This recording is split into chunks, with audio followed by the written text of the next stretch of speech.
go a little bit. So that'll be okay then. All right. Adi or Crislove, how will you it's only family that call Hadi. Yeah.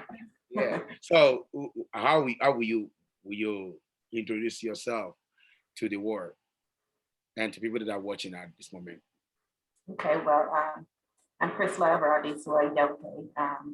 My parents, Joshua and Christy Igeleke, they originally from Nigeria. They came to Las Vegas in '81, and that's where I was born and raised. So I went to school here from the time I was in high school. And when I left for college was when I went to Lincoln University, and that was the first HBCU, the first historically Black college university here in the States.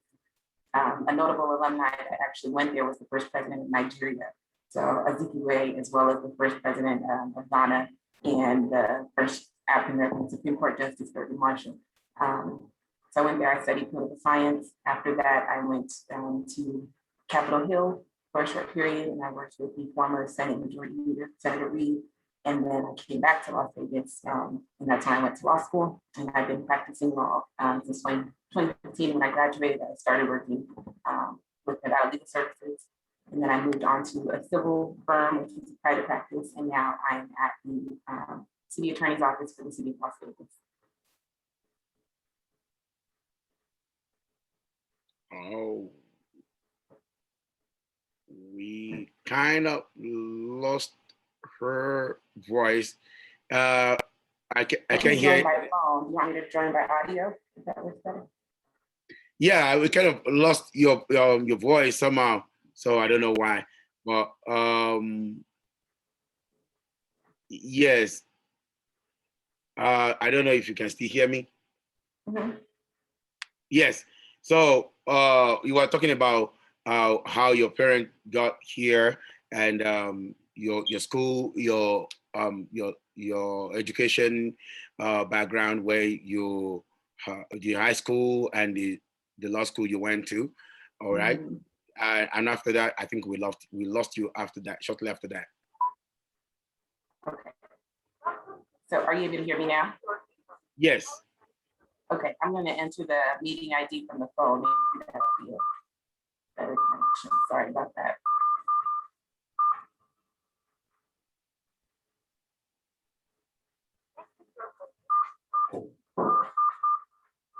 Okay.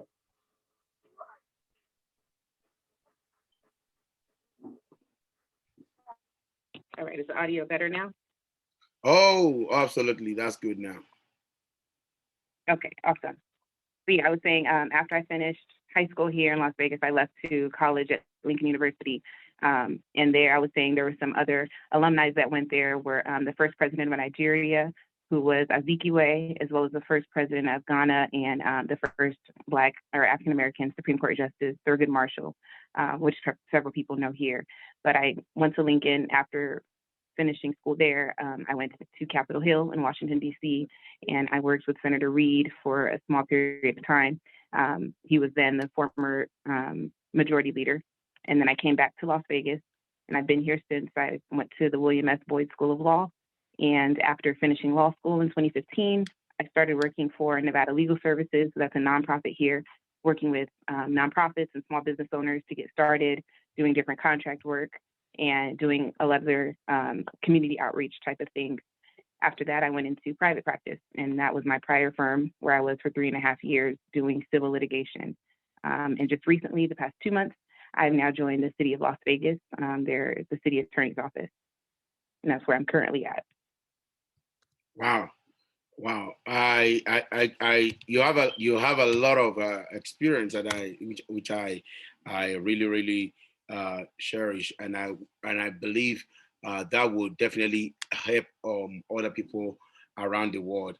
Can you please tell us some of the things some of your challenges, before getting to this level that you are? Has it been like that has been your passion, that one day you want to be an attorney right from young age, or is as a result of something that came about, or you have something different before you arrive at this point? Yeah, so this was something I always wanted to do from a young age, and I think that the important factor was the household that I was brought up in. My parents, we came from a Christian household, and we've just always been taught that, whatever it is that you want to do, have faith, pray about it, and work hard, right? So being able to do my portion, doing my part, but always still having that confidence and that faith that I would be able to get there. Because definitely, the journey's never easy. There's always going to be challenges that arise. It's a long process. And also coming from, the background that I came from, not having family members in the field, it could be a little bit intimidating or difficult when you're first going to college or, pursuing different things where you don't really have people that have done that before you. So I would just say that I think that was the most important thing. Even though I planned on being an attorney from the time I was a child, there are many things about it that I didn't really realize until starting the process. Okay, so what you then? How was the school being? You know, is there anybody in your family that kind of motivated you to get into that kind of level, or some would say, I want to get into this profession because there is a problem that I have that I have in the family, Mm-hmm. so that they will be able to really want to correct it. Or somebody want to be a neurologist because there is a problem in the family, and which has a lot of side effect on them. And that's why, okay, if I be a Mm-hmm. neurologist, I will be able to rescue some other people that will have that same problem. Is there something like that in your own area you decided, or you just want to make a difference, or you just to make a uh Yeah. yeah. Yeah, absolutely. I would say the core has been always just wanting to help people. And I think my dad, I know he wanted to go to law school at one point in time. He went to University of Nevada, Las Vegas, which is the law school where I went to. He attended for undergrad. But at that time, him raising 6 children, there was not a law school here in Las Vegas. So I know for him, that wasn't something he was able to pursue. But he did have a lot of, books around the house um, about, the practice of law. And I think by just kind of seeing that and seeing how, watching TV shows and seeing how people were able to advocate for others who didn't necessarily have a voice, that was something that always intrigued me. Um, and then, of course, I had my siblings, who went out to college when I was younger and I was in, elementary school. I remember my brother Godwin first leaving to college, and then John, and later Josh. So those things, when I seen them going on to college, it was just something I always kind of wanted to do as well. So it was never really a fear of doing it. I just had to figure out what that process was. But I would definitely say just, with my parents and their involvement with the church and just different programs that they did as, uh, as a child in the house, I realized that just helping people was something that I enjoyed doing, and being able to give back was something that was fulfilling. Yeah, as a deputy, I was reading some of your profile, and I realized you have experience in taking up the challenge, in being an advocate for children who are in needs. So, what are the things that are kind of get you to that level to be a voice for the children that are in need?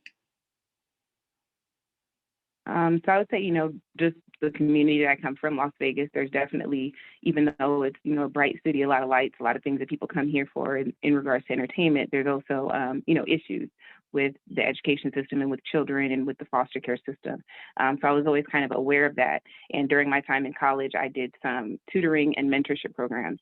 And during that time, I was helping students both that were failing academically in college and they were on probation, potentially able to be, removed from the school if they didn't bring their grades up. So working with those students, as well as students over the summer who were in high school, who, as I mentioned, didn't necessarily have any people in their family who went on to pursue higher education. So working with some of those students and kind of realizing some of the challenges and how that ties into the motivation that people have, right? If they're going to pursue things beyond high school, it typically stems from something that they're thinking about when they're a child.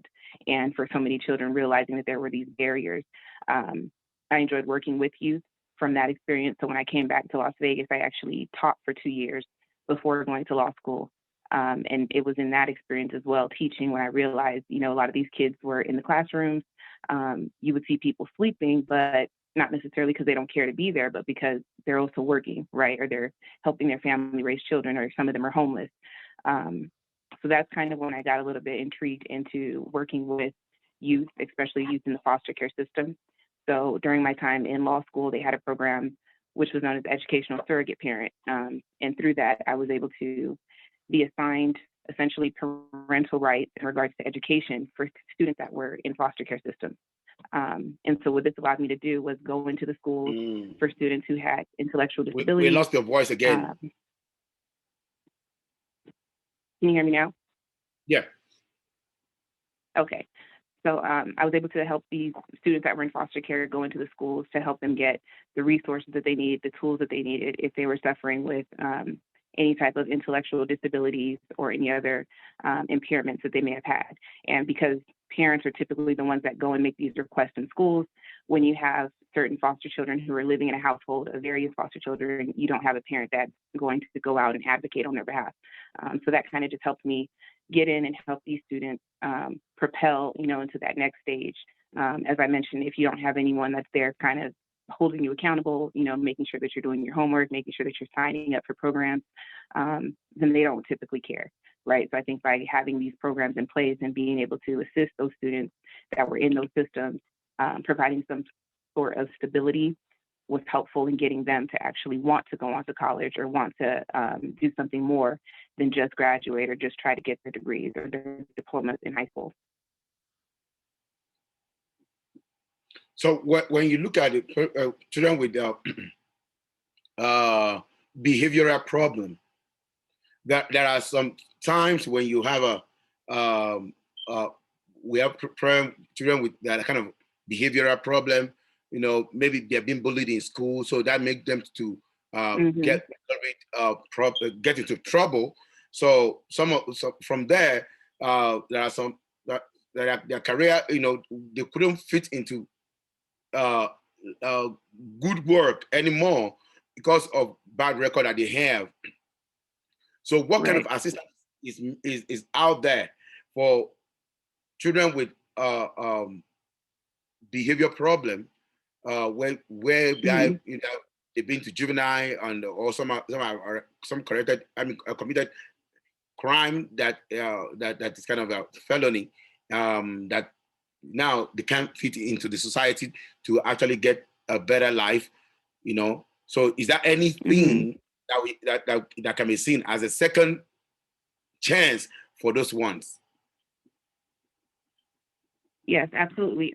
Something I did notice as well during those times when I was working with the kids that had special needs, there a lot of times were people who may have behaved a certain way, and it was labeled as behavioral issues, or they would get suspended or RPC'd or have just certain disciplinary action taken because the actual challenges that they were facing weren't being addressed. So a lot of times those will be wrong labels as behavior problems, but they're really just you know intellectual problems or something where they need assistance in that regard. For those situations, I would always say recommend, counselors and therapists and having someone to work with those children, because that way they can get the resources at a young age to help them and prevent them from later, having to be incarcerated or things of that nature. Another thing that I worked on when I was at Nevada Legal Services, which many states also have right now, is record sealing processes. And through record sealing programs, after individuals have served their time, whether it be community service or actual jail time, and they wait a certain wait period depending on what the state requirements are, they do become eligible to have those records sealed. And from doing that program, we have seen that there have been a lot of people who may have committed crimes, whether they were younger, whatever the case might have been. After time has gone by, those things on their records were still prohibiting them from solidifying employment or getting stable housing opportunities. And then by having those records sealed, they were able to then continue to do better and grow. So those opportunities are available. Typically, you can go to legal aid centers within whichever state that you're in, and they'll have the resources to kind of help you with getting that process done. And they also have pro bono attorneys that will be able to file those petitions for you as well. So there's actually there's actually opportunity for people, or second chance for people, no matter how bad your your either your crime could be, they can still get better and being integrated into the society back, right? Yes, for the most part. So there is going to be a nuance. So for like Nevada here, there are certain crimes that can't be sealed, and those are typically if it's any type of sexual crime with children. If you have more than 3 DUIs, that's going to be something, and it's certain types of felonies. But aside from that, there are certain felonies, and there's those type of things that you can still have sealed. And then depending on the state, that's where it's going to vary as far as how long you have to wait before they can be sealed, or what type of crimes are eligible to be sealed as well. Okay. So then when we look at that kind of life, um, I was watching a one doctor program, one is it doctor program or court program one time, and the guy said if it's not because of second chance that it was given from the court, yeah, he wouldn't have been a judge today. So I kind of see um, when we look at the way some people are. What will you say about the bullying in school? How do we cut down? How do we change the way school children are being bullied in school, and what can they do in order to rectify that? I'm sorry, I didn't hear the first part of your question. The question about when children are bullied in school. So what can we do as parent? What can we do you as an attorney to make sure uh, children are not being we eradicate or we reduce the level of the way children are being bullied in school. Hmm. So that's an important question. And I know that now with social media on the rise, you're seeing a lot more of that even online, right? With Facebook, social media, Instagram, things like that. But I think the best way for parents to help with that, it would be just communicating, talking with the children, seeing how their day was and seeing what those signs are. Because a lot of times, unfortunately, you do have situations that go from bullying into, suicide or other situations with children. So I think it's important just as family members, whether it be parents, uncles, aunts, just always communicating with the children, making sure that you're, finding out how things are going, even communicating with the school and the staff. And I think it's going to be important to just hold the administrators accountable, when there's certain things that are going on that you don't feel comfortable with. A lot of times parents think they just kind of have to ignore it and do what they can at home, but you have that voice and you need to go in and advocate in those situations. And there are offered opportunities where you can also be part of the school board, depending on if it's a charter school or what type of school format they have. There are opportunities for parents to just get more engaged with the school. And in those avenues, you can assist with creating programs or just providing different resources where students can report, whether there's opportunities for them to do that voluntarily or ways that they can do that where they're anonymous and they don't have to worry about people noticing them or knowing their name. Different clubs and programs where they can build friendships and safe or healthy relationships with other people at their schools is also another healthier option that you have as well. But aside from that, I know there are many resources out there, just anti-bullying organizations that help support those causes in ways that you can just find out more, find out what the signs may be, and how you can do more specifically in your school where your kid is going as well. Yeah. Now, when you look at let's talk about about foster children. Nobody wants to be without being there with their parent. Circumstances Mm-hmm. happen whereby either some are being taken away from their parent due to probably parental problems or violence in the family, and they've been put in foster care. And uh, some lost their parent, and no family members to take care of them. And some because of certain part of behavior, if they continue. So everybody in the foster homes have one story and reason why they were in that place. Now, from other things that I've heard or seen, what we've seen, there are some people that are being put under foster parent, and yet from there that was where their life got even more messed up because they were being abused in that area. So Mm-hmm. what is the prospect of you know uh, of being in a foster home? You said What what's will the be the process? advantage?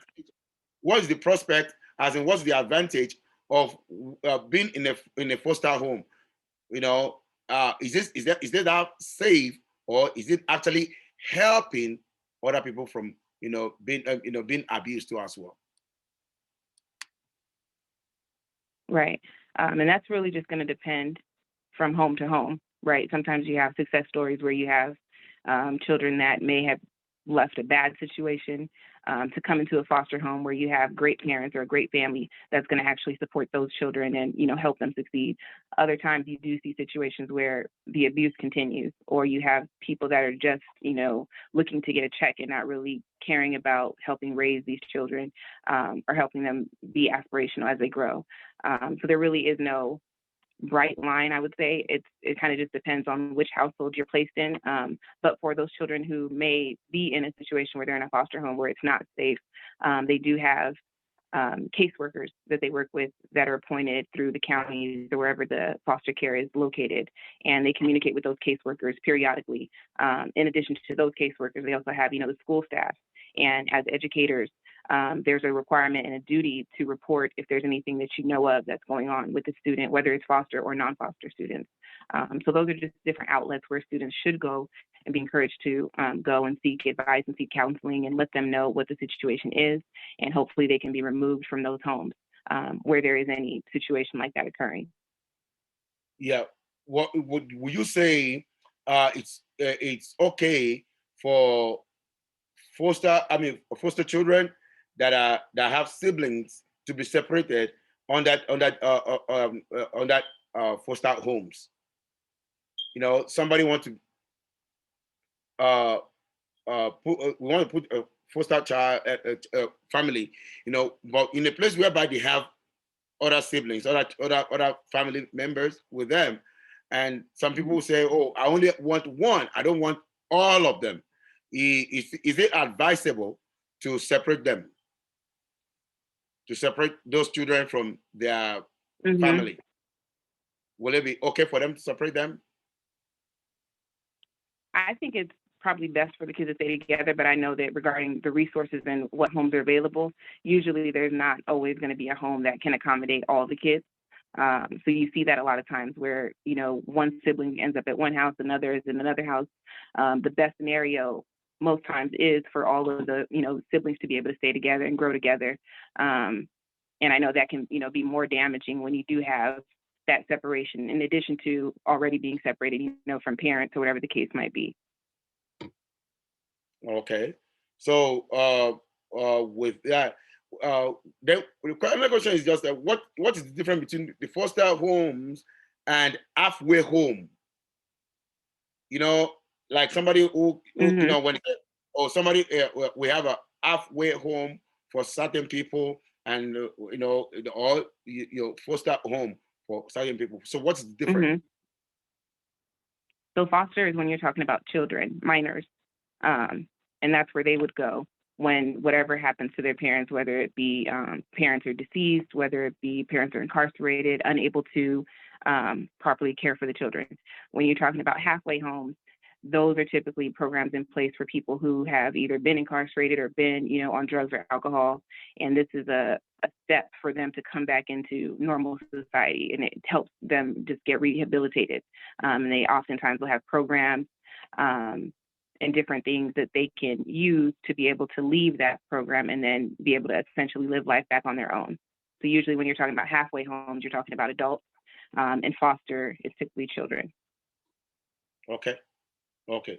So then what will you be your advice to all the youth out there in such a way that they have to that are kind of having inferiority inferiority complex about themselves, based on, being either they have been abused, or they have been intimidated by other people. So which makes some people to lose the interest in something, to become what they should have become in life. But now they are just indifferent about their lives. So what will you say to them, as you know um, as youth, and what what would be your advice to them? My advice would be that the stage, that they're either in or recently have been in, it's just a part of the story, right? It's just a chapter in the book, but the book's not finished. And it one day will be a testimony, and you just have to keep moving forward. Nothing in life is come simply, that's worth having. So typically you're going to have challenges. For every person, you're dealing with different types of challenges. So definitely you're going to have some people dealing with more serious situations, but that's not the end, right? To just keep going, keep pushing whatever it is that they're wanting to do or wanting to fulfill. Just keep that in mind, right? And don't focus so much on the things that have occurred or the things you're going through now, and just look at that as your focus as you keep moving forward. And just try to get mentors or people around you that encourage you, and try to release those people or get rid of those people who may be toxic or not encouraging or not helping you to move forward. Okay. What about mentorship? I think mentorship is important in every aspect. Sometimes you can get assigned, a mentor. I think in every area that I've been in while I was in law school, I definitely had mentors that were already attorneys. So looking for mentors who are in places where you want to be, that's always helpful. In each, the job settings I've been in, I've found someone that I was able to receive mentorship from, not necessarily always an attorney, maybe just another mother, right? I'm a mother as well. So sometimes I look for women who also have children to be mentors in those different aspects of my life. But I would say my primary mentors have been my siblings. I've been fortunate enough to be the youngest of six siblings. So I had several people before me who've lived life, in the similar same household that I've been in. So just watching them as I grew up was just a great way for me to learn from their experiences. And also we just have a great, relationship as far as communicating now. So if there's ever any questions or difficulties, things that I'm going through, I oftentimes turn to them, knowing that they're, some trusted advisors that I can always go to and get good advice from. Mm, okay. Okay. So I think, yeah, we've had it all from you, and that has been a blessing. And one thing that I love so much about that is just that you are a motivator. So whereby people get motivated with what you have seen. And are there been any challenges in your life that you feel that should have pushed you down, but you did not allow that? Instead of that, you turn it inside out, and turn out to be good for you.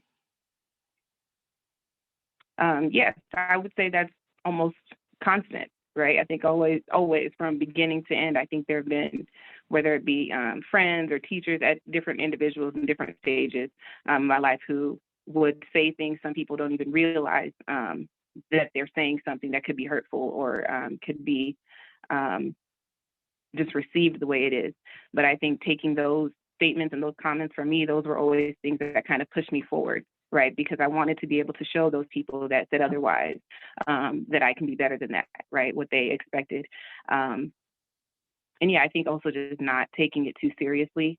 That's probably just something that has been the most helpful, because sometimes you can take certain judgment or certain things that people say, criticism, and it can affect you in the wrong way. And then that takes you, it's longer or harder for you to get back up.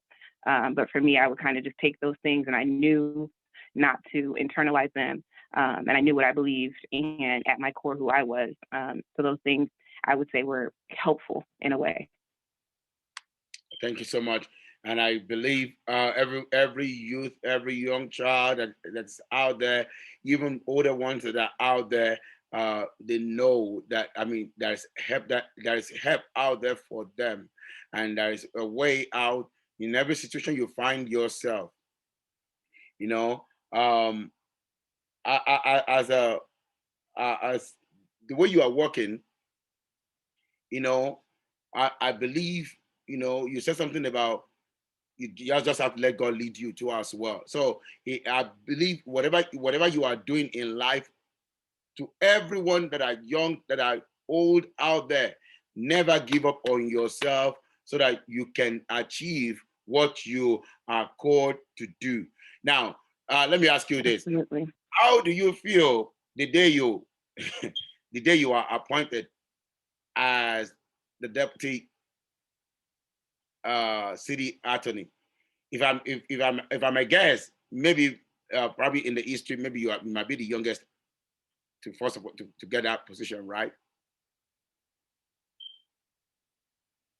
I'm not sure, but I do know it's still settling in. It's still something that I was very, very, very grateful to have this opportunity, and I think that I'm still realizing that it's real, right? That I'm not a dream. I'm actually here.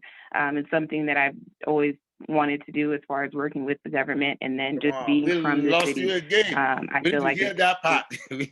We need to hear that part. oh man. You gotta come back. You have to repeat yourself. Yes. Oh, sorry about that. I don't I know when can it cut still off. hear That I was you. just saying. Oh my It's God. really an honor. I think. Okay. Can you hear me now? Yeah. Okay. Yeah, I was just saying I was honored by the opportunity to be able to work here, and my colleagues are great. It's a great establishment. Typically, people that come into this position are here forever, right, until they retire. And I think that just being able to be from here, the city that raised me, also, and be able to give back in this capacity is just something that I'm very honored to do. Oh, thank you. And I hope you will, I believe you will succeed in that position by God's grace. And we are all looking forward to see the success in Las Vegas, and to see what God will use you for in the city. Thank you so much for coming, and I believe people have gained from you, and I believe every one of us, we will continue to strive hard in doing what we are called to do. Thank you so much. It's been a very great pleasure to have you right here on this platform. Once again, this is the update. And what did you do before we go during the COVID? What has been your what was your experience during the COVID time? Huh. My experience. It was challenging, but I was grateful. I think the thing that I wanted to do the most before COVID, when I was working all the time, was spend more time with my son. So for me, I looked at it. It was a blessing, right? Being able to have him there and doing school and me be able to work, but we're still home together, eating lunch together. The things that you typically don't have the opportunity to do when you're busy with everything else. Um, I also was able to, get into the word more and pray more just because there was just so much more time. You cut out the transit time of commuting back and forth to work. And I think it was just like a lot more time that I was able to focus on myself and getting myself in a better position as a person and as a mom. So, yeah, aside from that, I gained some pounds, just being in the house and eating a lot more, which I'm working on now. Yeah. But I thank God, at least COVID is going, we are getting off it little by little, and we hope to get back to a better life as time goes on. And I just want to say thank you so much for coming. And my regards to everyone that is working with you in the city of Las Vegas. Thank God for your life, and we say we stay in touch, and we keep this communication on. And thank you so much for everyone watching. I want to thank you so much because this has been a very, very informative for us at this moment. Thank you so much, Your Honor, uh, my wonderful sister, Crislove Igeleke, the Deputy City Attorney for Las Vegas, Nevada. Look forward to see you again. When next we call you, I hope you will surely answer our call. Thank you, and God Absolutely. bless. Thank you.